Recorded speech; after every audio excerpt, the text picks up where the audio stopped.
What's going on, guys? So first off, I want to say thank you to all my subscribers who watch my videos and like them and are subscribed to my channel. And if you're watching this and you aren't subscribed yet, please do so, because I'm really looking forward to hitting that 1,000 mark, because I owe it to you guys for subscribing and watching my videos and encouraging me and helping me to do better with it. And I just want to put that out there. But let's get into it and talk about the topic for today. Now, the topic I want to discuss, as you can tell by the title already, most likely, is why would you want to buy a diesel half-ton or a heavy half-ton truck? Now, what I mean by a heavy half-ton truck, and what some might not realize, is the Chevy had a 1500 HD. It was back in like 2000 to about 2007. You were able to get a heavy-duty version of the 1500.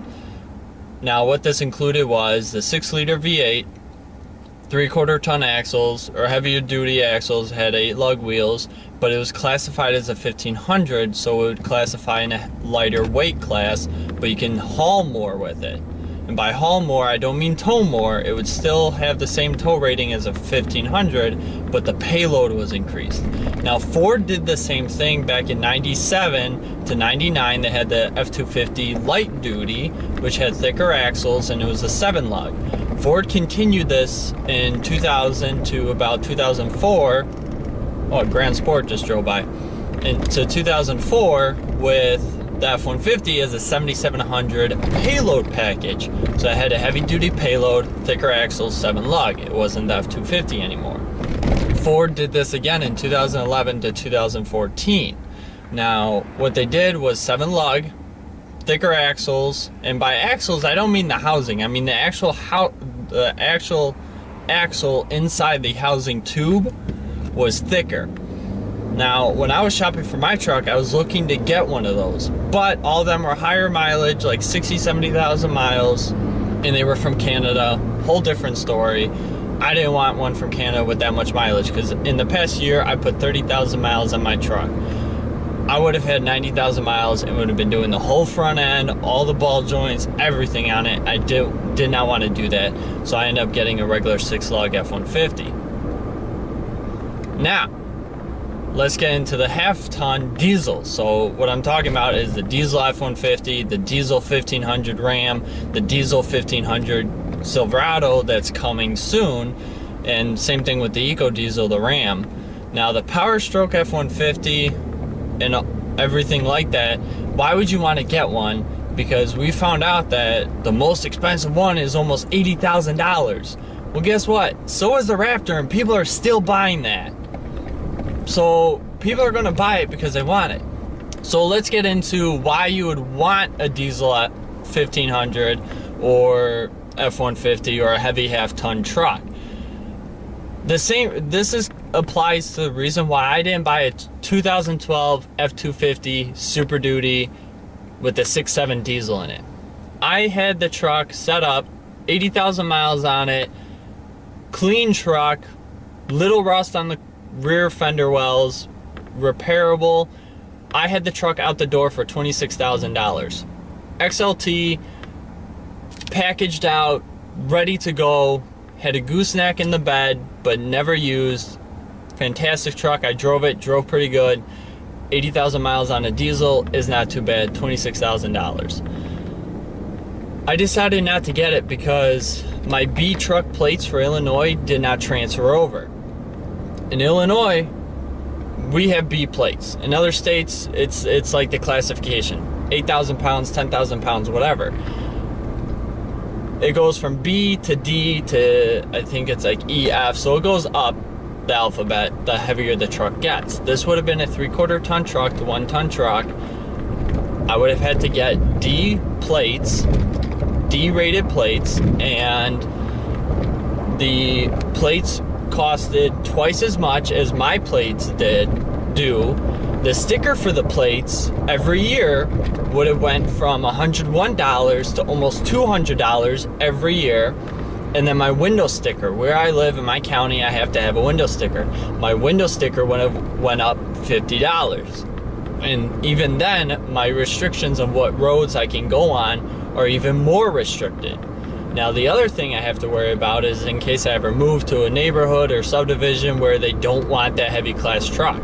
Where I used to work for a city, and I would always talk to the contractors, and they would tell me, yeah, my neighborhood doesn't allow me to park my work truck there because it's a D plate. I'm like, really? That's kind of silly because it's your work truck. You have to drive this every day. And they're like, yeah, they expect me to keep my work truck somewhere else, have a small passenger vehicle to get to my work truck, and then take my work truck to work. I'm like, that's really, really silly. So all that discouraged me from getting the F250 because currently my needs, F150 fills all of them. However, I do tow on occasion long distances. The EcoBoost does great. However though, would I like to have the reliability and durability of a diesel engine on those trips?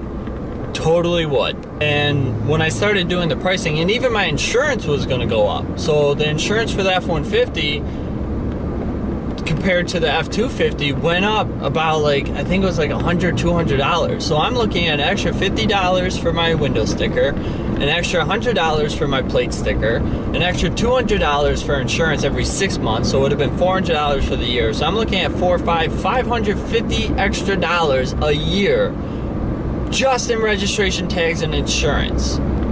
But in the long run, one day I probably will get that 3/4 1-ton truck when my needs get bigger. But if you're one of those people who an F-150 fits your needs, but you can also strive from getting a diesel truck, then the heavy half-ton or diesel half-tons will work perfectly for you. If I didn't just buy this truck a year ago and I had more funds readily available, I probably would go out and go buy a diesel F-150. And as far as towing, with a half-ton truck, I wouldn't think about going over 10,000 pounds. The new F-150 has a 13,000 pound tow rating. I don't think I could ever fathom putting that much behind the truck. I wouldn't. At 10,000 pounds, that's my limit with this truck, and that would be my limit with the next F-150. Sure, it says you can do it, but why put that risk on you and the truck and everybody else around you? So for long distance hauling, that diesel engine would be great for me because it's a half-ton truck, and my plate would stay the same, my window sticker would stay the same, my classification would still stay the same, but at heart, that truck would be able to work hard just like a bigger diesel would. Now, yes, I know it's only a 3-liter diesels throughout the whole category, and there's 6 cylinders, but, well, who cares if it's a 6-cylinder? The Cummins is a 6-cylinder, so what? But the power's there, the torque is there, and nice Fox body. Sorry, I keep getting distracted by cars. But anyways, that's kind of my 2 cents on the whole ordeal and why buying a half-ton truck, half-ton diesel makes sense, because if you look at the logistics of it and the financial standpoint of it and where you stand, yeah, you could probably afford that bigger truck, or it might make sense to buy that bigger truck, but where are the classifications going to be with that bigger truck? Where are you going to fall, and what are you allowed to do with it? And that's my thought on it. That's how I look at it, and why a diesel F-150 would make sense for my needs, because I do tow quite a bit. I tow a trailer pretty much all the time when I'm in between houses and stuff like that, and if when I'm not, I would be getting pretty good gas mileage with the diesel truck. And currently right now, diesel's 30 cents cheaper than gas prices, so I'd be loving a diesel truck right about now, especially a half-ton truck, because it's going to be a little bit better on gas mileage, not as bad.